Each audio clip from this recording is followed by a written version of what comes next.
옳고 그름이 아닌 사랑을 배우라라는 제목으로 하나님 말씀 증거하도록 하겠습니다.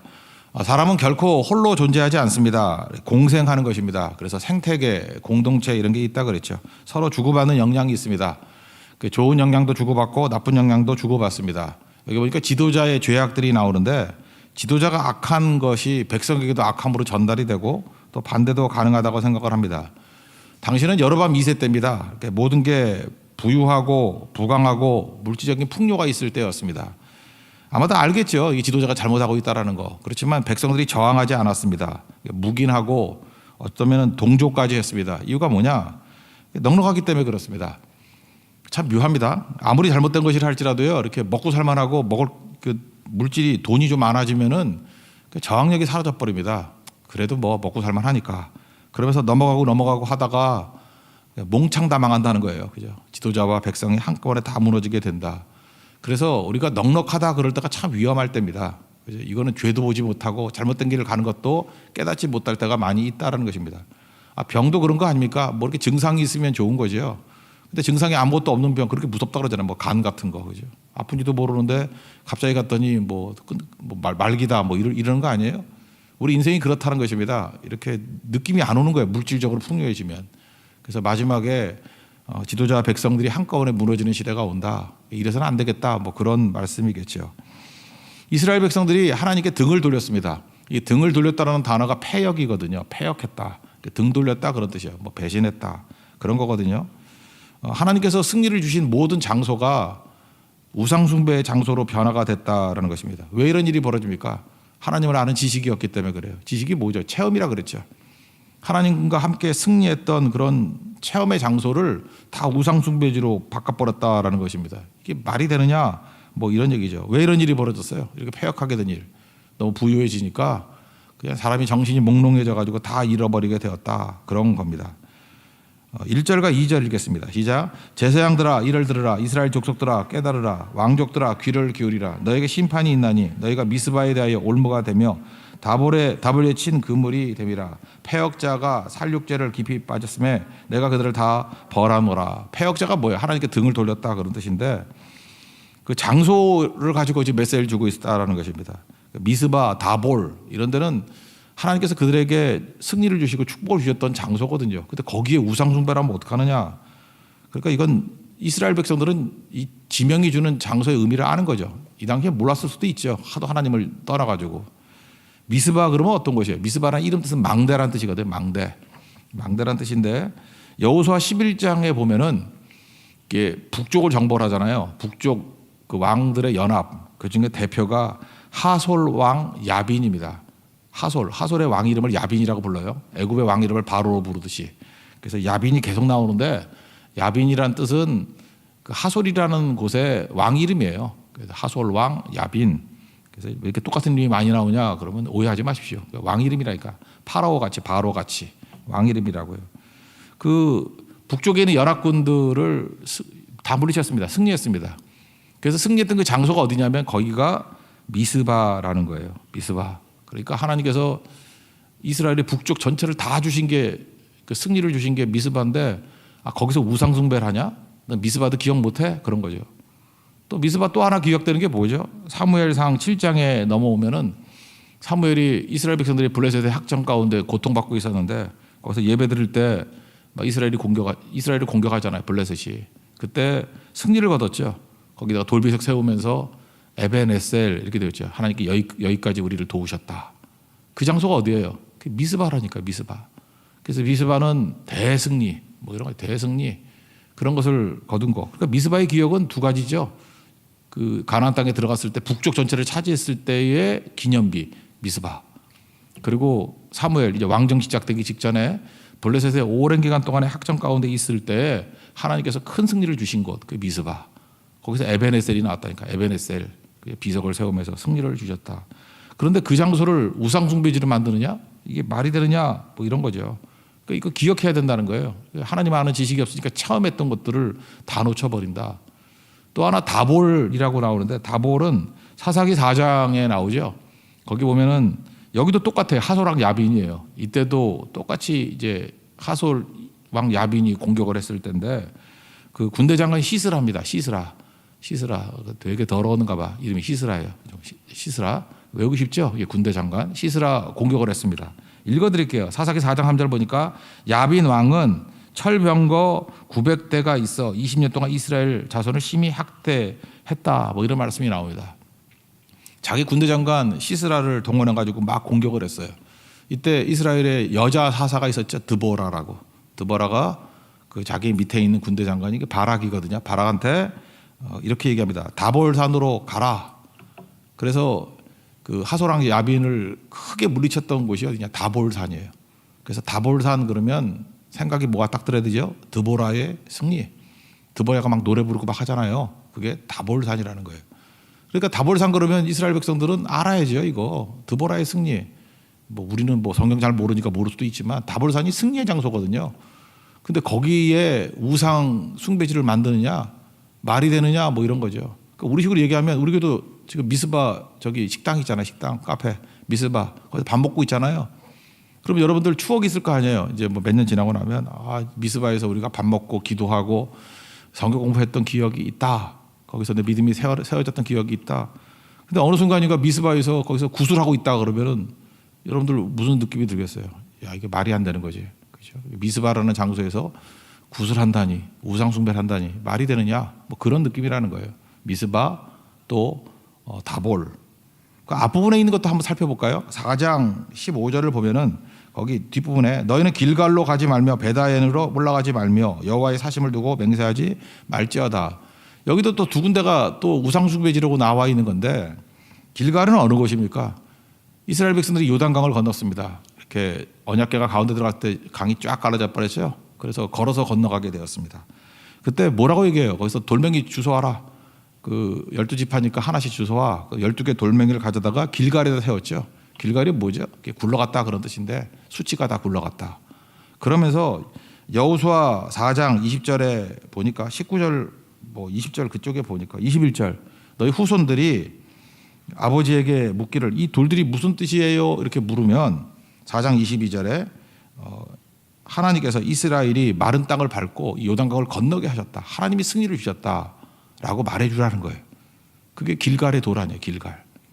그러니까 길갈은 하나님의 기적의 장소죠. 승리의 장소죠. 가나안 땅에 처음 들어갔을 때의 승리. 요단강을 돌파하게 만든 승리의 자리. 길갈이잖아요. 길갈. 근데 길갈에서 우상숭배를 했다니까요. 이런 망할 놈이 어디 있어요. 그죠? 말이 되느냐. 지금 네 가지 지명을 얘기하고 있는 거라고요. 그죠? 첫 번째는 미스바. 여기 우상숭배를 해? 말이 돼? 또 하나가 어디예요? 그죠? 다볼. 야, 그 드보라를 통해서 승리를 주셨던 거기를 우상숭배지로 삼아 말이 돼? 길갈. 이게 지금 여리고성 앞에 들어가기 전에 요단강 건너자마자 큰 승리를 주셨던 곳인데 거기서 아니 후손들이 물을 때 하나님이 승리 주셨다 그거를 말해주는 곳에서 우상숭배를 해? 이게 말이 돼? 이런 얘기죠. 마지막 한 곳이 더 뭐냐면 이건 너무 자주 나오기 때문에 이 지명을 외워놨으면 좋겠어요. 벳아웬이라고 하죠. 벳아웬. 뜻은 우상의 집이란 뜻이에요. 이걸 하나님의 분노의 절정이라고 말할 수 있죠. 벳아웬 이런 지명이 있는 건 아니고요. 베델입니다. 베델. 베델을 하나님께서 베다엔으로 불러요. 성질났을 때 이렇게 부르는 거예요. 베델이 뭐예요? 하나님의 집이란 뜻이잖아요. 이 창세기 28장에 야곱이 도망칠 때 그 바다마로 도망칠 때 거기서 돌베개 베고 잠을 자죠. 그때 하나님께서 뭐 천사가 오르락 내리락 하는 것을 보고 뭐 그러지 않습니까? 하나님께서 은혜 주시고 그때 창세기 28장 16절에서 뭐라 그래요? 하나님께서 과연 여기 계시건을 내가 알지 못했다. 그죠? 이곳이 하나님의 집이 될 것이다. 그러면서 막 기름 붓고 뭐 돌멩이 세우고 했던 거 있지 않아요? 그게 원래 이름이 루스였는데 그 땅 이름을 베델로 누가 지었어요? 야곱이. 이스라엘 자기들의 조상 아니에요. 야곱이 이스라엘 된 거니까 자기 뿌리가 야곱 아니에요. 야곱. 그죠? 그 뿌리가 되는 야곱이 하나님 만나서 루스라는 이름을 바꿔서 베델이라고. 그러니까 이 자리는 이름을 바꾼다라는 게 의미가 있어요. 내가 네이밍한 거 아니에요. 네이밍. 그죠? 내가 하나님을 인정해서 이걸 루스였는데 베델이라고 하나님을 인정한 거 아니에요. 하나님의 집이라고. 돌아와서 여기서 예배드리겠다고. 근데 하나님이 나도 이름 한번 더 지어줄까? 베다웬이야. 그걸 우상의 집으로 만드냐? 하나님의 집을 우상의 집으로 만들어.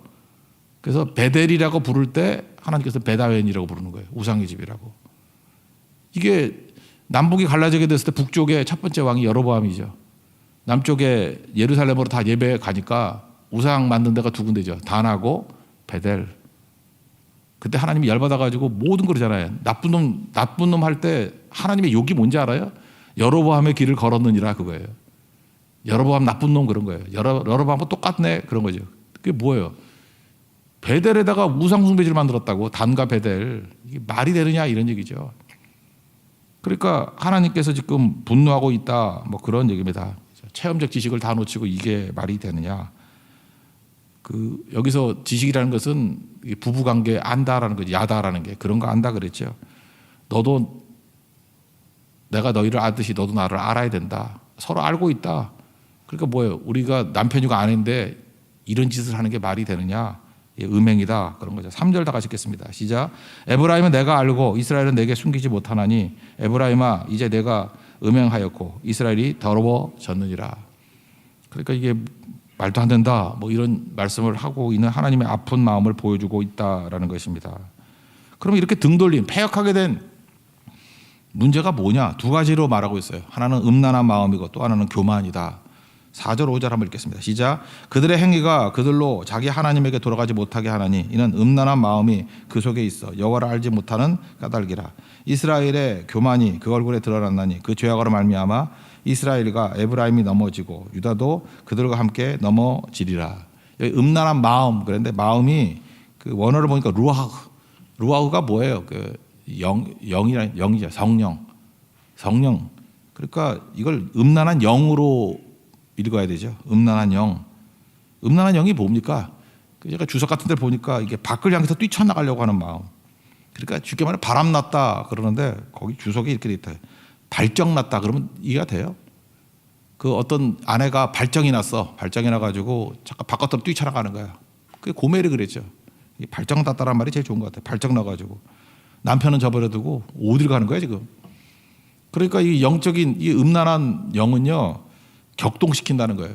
이게 차분하지 못하고 막 격동이 돼가지고 틈만 나면 나가려고 그러고 틈만 나면은 뛰쳐나가려고 그러고. 그래 정욕에 사로잡힌 모습. 그 이스라엘의 모습이라는 거예요. 야 내가 남편이고 네가 아내인데 또 지금 뭐 하는 짓이야? 음란한 영이 사로잡혀가지고 지금 발정나냐? 그래서 막 뛰쳐나가려고 그런다는 거예요. 자기 욕망 채우려고. 육체의 정욕, 안목의 정욕, 이생의 자랑 뭐 이런 거죠. 그거 채우려고 막 뛰쳐나간다. 또 하나는 교만이라 그랬는데 교만은 나에게 쏠림이죠. 나에게 쏠린 거. 나밖에 모르는 거예요. 나밖에. 그러니까 하나님 없어도 된다 이런 거죠. 자기 중심적인 거. 그러니까 남편과 아내가 있는데 아내의 마음에는 일단은 바깥으로 뛰쳐나가려는 거예요. 나를 만족시킬 사람이 저 바깥에 있다. 그래서 발정난 것 같이 뛰쳐나가려고 그러고 그거 아니면 가만히 있을 때는 교만이에요. 나밖에 몰라. 그러니까 하나님 없이도 살 수 있다 뭐 이런 마음 그런 거죠. 이게 교만함입니다. 그러니까 여기서 음란한 영 그리고 교만 다 자기 중심성이라는 거예요. 이거 다 깨져야 되는 거죠. 이거 깨지지 않고는 회복이 될 수 없다는 거죠. 지금 남편이 한숨 쉬는 거예요. 이놈의 아내가 이게 발정난 아내야. 맨날 뛰쳐나가려고 그러고 이놈의 아내가 교만해. 자기밖에 몰라. 그냥 오로지 자기 생각밖에 안 해. 나는 정말 사랑하는데 이 어찌 되느냐 하는 황당한 남편의 이야기예요. 그 남편이 하나님이시잖아요. 내가 이스라엘 이렇게 사랑했는데 이게 뭐냐 이런 거죠. 이런 게 뭐냐. 근데 또 이 악한 여자가 액션은 취하네. 마치 뭐 좀 잘하는 척. 그래서 겉으로 하는 거 이게 중요한 게 아니라는 거예요. 남편이 원하는 건 뭐예요? 그 마음의 중심이죠. 중심의 사랑 이런 걸 원하는데 그거 아니다. 그러니까 뭐 6절 7절 행동 이런 거 안 돌아본다 그래요. 6절 7절 읽겠습니다. 시작. 그들이 양떼와 소떼를 끌고 여호와를 찾으러 갈지라도 만나지 못할 것은 이미 그들에게서 떠나셨음이라. 그들이 여호와께 정조를 지키지 아니하고 사생활을 낳았으니 그러므로 새 달이 그들과 그 기업을 함께 삼키리로다. 그러니까 하나님과 우리와의 관계를 남편과 아내로 묘사한다라는 거 이거 이해가 되십니까?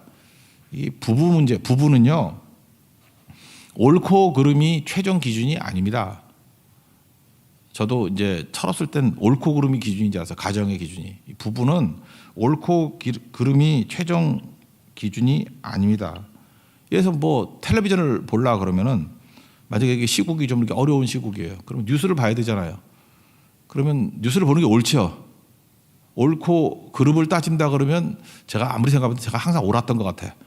내 채널 선택권이 옳았던 것 같아. 옳고 그름 아무 힘도 없어요. 싫어 그러면 끝나는 거예요. 나 드라마 봐야 돼 싫어 그러면 끝나는 거예요. 가정은 그래요. 옳고 그름이 지배하는 게 아니라 좋고 싫음이 지배해요. 그 남편과 아내는 그렇다니까요. 그러니까 이제 어리석은 남자들이 다 그러지. 남자들은 약간 좀 옳고 그름을 따지잖아. 옳고 그름으로 나아가면 가정은 법정이 돼버리는 거예요. 옳고 그러면 선악이 있는 거 아니에요. 근데 남편과 아내의 모습은 옳고 그름이 아니고 좋고 싫음이라니까요. 좋으면 뭐든지 다 되고 싫으면 되는 일 하나도 없는 거예요. 지금 하나님께서 원하는 게 뭐냐면 너는 지금 나한테 옳고 그름으로 들고 나오느냐? 나 너 싫은데 내가 뭘 좋아하는지 내가 뭘 사랑하는지 그걸 알고 나와야 되는 거 아니야. 그런 거죠. 그러니까 옳고 그름의 문제로 접근하면 하나님 절대 모릅니다. 바리새인들이 맨날 옳고 그름의 문제를 갖고 나가니까 정말 밥맛 없는 아내가 돼버리는 거죠. 바리새인들이 맨날 그랬잖아요. 하나님이 뭘 사랑하는지 뭘 좋아하는지 그걸 알고 좋고 싫음의 문제로 나가야죠. 하나님 싫어한다는 거 하지 말고 하나님 좋아하는 거 해야 되고 뭐 그런 거 아닙니까? 그러니까 특별히 남자들이 이런 거에 대해 실수하는 것 같아요. 그죠? 옳은 것으로 다 채워도 싫은 거 있죠. 다 옳아. 근데 싫은 걸 어떻게 해요? 그래서 이게 성경을 볼 때 이거 잘 이해하셔야 돼요. 우리는 전부 다 남편 같은 남자 같은 생각들을 다 하고 있어. 그래서 세상의 것으로 사랑을 확인하려 그래. 뭐 이런 얘기 하는 거죠. 내가 야 좋은 집 사주고 뭐 좋은 옷 해주고 좋은 음식 먹여주고 내가 뭐 용돈도 많이 주고 생활비도 많이 주고 뭐 되게 이렇게 좀 능력 있는 남자들 다 그러잖아. 뭐 내가 너한테 못 해준 게 뭐가 있어? 그럼 뭐야? 내가 옳은 거죠. 옳고 그름. 그때 그 아내는 뭐라 그래요? 내가 옳고 그름을 원하는 거냐? 나 너 싫어. 그런 거죠. 내가 사랑을 원하는 거지. 그 좋고 싫음이 문제라니까요. 하나님도 그렇다고요. 지금 너 이렇게 많은 뭐 월삭 가지고 뭐 와서 나가 예배 드리는 거 제사 드리는 건 그 역겹다. 싫다. 너 사랑 나 너 싫어해요. 싫어. 너 사랑 없는데 와가지고 이게 겉모양만 하는 게 뭐가 문제야. 그러니까 이사야서 1장에도 나오잖아요.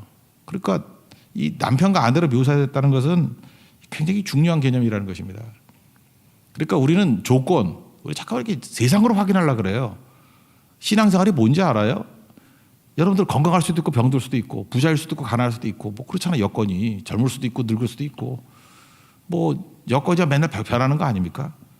근데 그때에 하여튼 상황이 변화된다 할지라도 끝까지 사랑이 확인되면 오케이예요.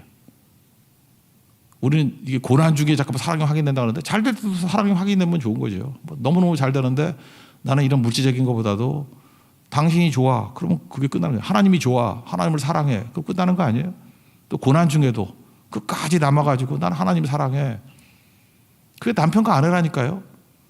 근데 이 바보들은요, 그 사랑은 없으면서 옳고 그름만 들고 나가니까 지금 뭐 하는 짓이냐 이거죠. 뭐 하는 짓이냐. 이게 호세아서에서의 중요한 말씀이라는 것입니다. 그래서 결국은 이사야서 같은 데는 남은 자라고 표현하잖아요. 여기서 사랑으로 표현하고. 그러니까 호세아서의 접근, 설명하는 방법과 이사야서에서 설명하는 방법이 좀 달라요. 이사야서는 뭐 밤나무 상수리매가 뱀을 당하여도 뭐 그루터기가 남아있는 것 같이 뭐 이렇게 나오잖아요. 남은 자가 된다라는 거. 그러니까 남은 자도 뭐가 남아있는 거예요? 사랑이 남아있는 거라, 사랑이. 잘 보세요. 노아 시대 때 창세기에 이렇게 설명되어 있습니다. 죄악이 세상에 관영했다. 다 퍼져 있었다. 그러니까 다 죄악 가운데 있었어요. 그런데 끝까지 남아있는 사람이 누구죠? 노아가 남아있었죠. 노아는 남아가지고 하나님이 사랑하고 당대 의인이 있었다고.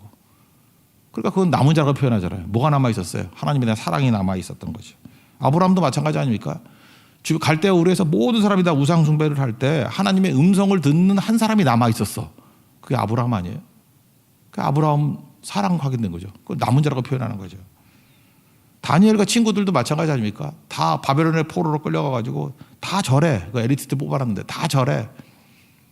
근데 남은 자가 있었잖아요. 끝까지 절하지 않고 뭐 푸른 뿔에 들어간다 할지라도 그리 아니하실지라도 하면서 끝까지 남은 자. 그 남은 자잖아요. 그게 다니엘 친구들 아니에요? 호사에서는 마지막에 사랑이 확인된 사람, 사랑이 남은 거. 여기서는 끝까지 뭐 남은 사람들. 뭐 동일한 얘기라는 거죠. 베드로도 마찬가지 아닙니까? 개차반으로 인생 살았잖아요. 우리 잠깐만 행동에 관심이 많아, 바리새인 같이. 아, 그래, 잘 살면 좋지요. 근데 베드로 잘 못 살았어요. 부인하고 막 거부하고 막 그랬어요. 근데 가룟 유다하고 차이점이 뭐예요? 예수님이 오시니까.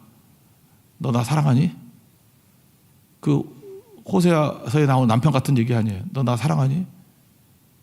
자기가 고멜같이 살았지만 나 주님 사랑합니다. 주님이 아십니다. 사랑합니다. 그러니까 오케이 아니에요. 내 양을 먹이라. 그러니까 끝까지 사랑 나누면 되는 거예요. 주님에 대한 사랑. 그러면 그 된다라는 것입니다.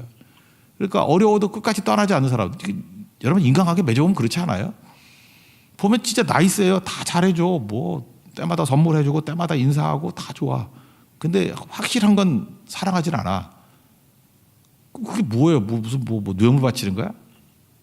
그 선물이 선물 같지가 않다니까요. 이게 부담스럽고 이게 뭐야 이거 도대체? 거래하는 거야? 이런 느낌이 들죠. 반면에 연약하고 아프고 아무것도 없어요. 부족하고 뭐 그렇게 못생겼고 또 뭐 무능력하고 뭐 그런 얘기 맨날 하잖아요. 뭐 애가 인형이 많은데 제일 사랑하는 인형이 뭐 이렇게 뭐 망가지는 인형이라며요. 또 하나 못생긴 인형이라며.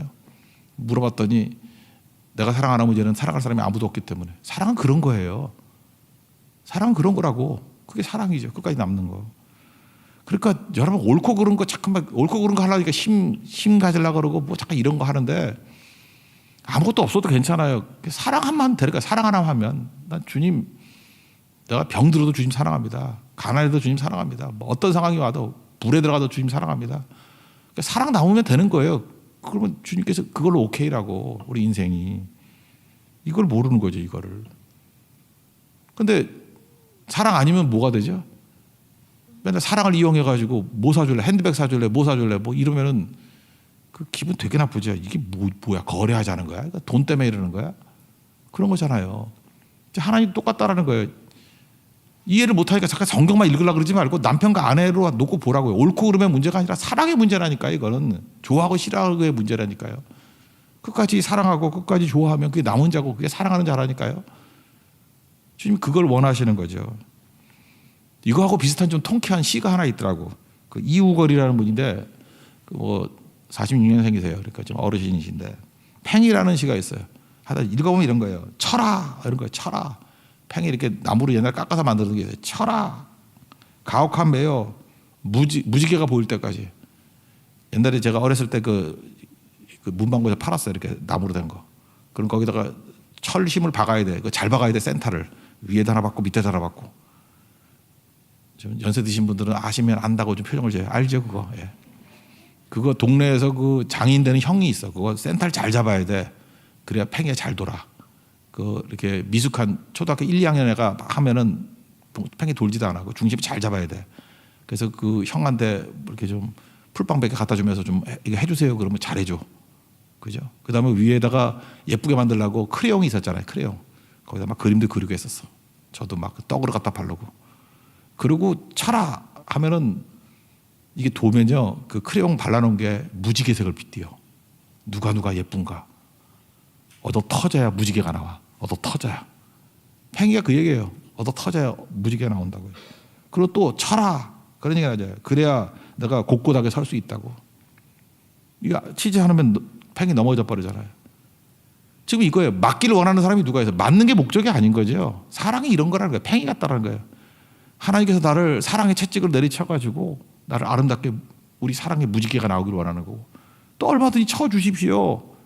주님의 사랑의 채찍으로 맞아야 내가 넘어지지 않고 설 수 있습니다. 온전하게 사랑할 수 있고 주님만 바라볼 수 있습니다. 뭐 그런 시인 것 같아요. 남은 자의 시, 저를 이렇게 보통 부르는 남은 자의 시 또는 사랑하는 자의 시, 팽이, 이우걸 한번 찾아보세요. 되게 중요한 거죠. 그래서 그 다음에 8절부터 15절까지 얘기는 이제 남북 간에 전쟁이 일어나고 뭐 고난당하고 뭐 그러는 얘기예요. 근데 이런 것이 똑같은 거예요. 쳐라. 얼마든지 쳐라. 맞는 거에 초점을 두는 게 아니라 사랑에 초점을 둬요. 내가 이 모든 과정을 통해서 내 사랑이 증명이 되고 내가 사랑이 우뚝 서게 돼 있고 사랑이 아름다운 무지갯빛을 띠게 될 거야. 그러니까 시각이 다른 거죠. 우리는 맨날 고난이 있나 없나를 갖고 따지고 그죠? 내가 얼마나 뭐 선물을 많이 받았나 안 받았나를 따지고 내 남편이 얼마나 뭐 생활비 주고 용돈을 주느냐 이거 갖고 따지고 이 옳고 그름 갖고 따지는 거라고. 그거 아니죠. 없으면 어때요? 뭐 부족하면 어때? 맞는 거가 똑같은 거라고요. 고난이 온다 할지라도 끝까지 사랑 남으면 무지개가 될 것이고 끝까지 살아남으면 넘어지지 않고 서게 될 것이고 끝까지 남으면 그게 남편과 아내와의 사랑이 회복이 될 것이다. 사랑의 노래예요. 그래서 성경은요 하나님에 대한 사랑을 모르면은 문자로만 읽지 내용을 모른다라는 것입니다. 그래서 이거는 처녀총각보다는 결혼한 사람이 더 잘 알 것 같은데 남편과 아내의 사랑으로 묘사하고 있습니다. 옳고 그름이 아닙니다. 지나보십시오. 좋고 싫음의 문제고 사랑의 문제고, 이사야의 표현하면 끝까지 남아있는 자가 되는 그 모습이 되기를 원한다, 그런 얘기예요. 마지막 15절만 읽어볼까? 15절 시작. 그들이 그 죄를 뉘우치고 내 얼굴을 구하기까지 내가 내 곳으로 돌아가리라. 그들이 고난받을 때 나를 간절히 구하리라. 이게 팽에서 철하죠. 엄청나게 맞을 때, 고난받을 때 나를 간절히 구하는, 남편을 찾고 아내를 찾는 회복, 아름다움의 회복이, 무지개가 회복이 될 것이고 넘어졌던 사랑이 온전하게 서게 될 것이다. 하나님 목적은 사랑입니다. 하나님이 우리에게 주신 거 왜 좋아요? 뭐 물질을 줬어요? 뭐 돈 주고 건강 주고 그걸 얘기 안 하잖아요. 내가 너에게 사랑을 줬다고. 독생자, 하나님이 나를 이처럼 사랑하사 독생자를 주셨으니, 그 사랑이거든요. 사랑, 가장 중요한 거 다 주셨다고요. 그를 믿어야죠. 사랑해야죠. 그러면 영생을 얻게 된다는 것입니다. 오늘도 우리가 하나님 앞에서 자꾸 이렇게 껍데기, 세상의 조건 가지고 사랑을 증명하려고 그러지 말고, 조건한 건 아무 관계 없어요. 마지막에 사랑이 남아있으면 승리하는 것입니다. 마지막까지 남는 자가 되면은 노아 같이, 아브라함 같이, 제 친구 같이, 베드로 같이 끝에 사랑이 남아있으면 오케이, 그게 된다라는 거예요. 인간관계도 마찬가지입니다. 마지막에 그 사람에 대한 사랑이 남아있으면 그러면 다 문제없는 겁니다.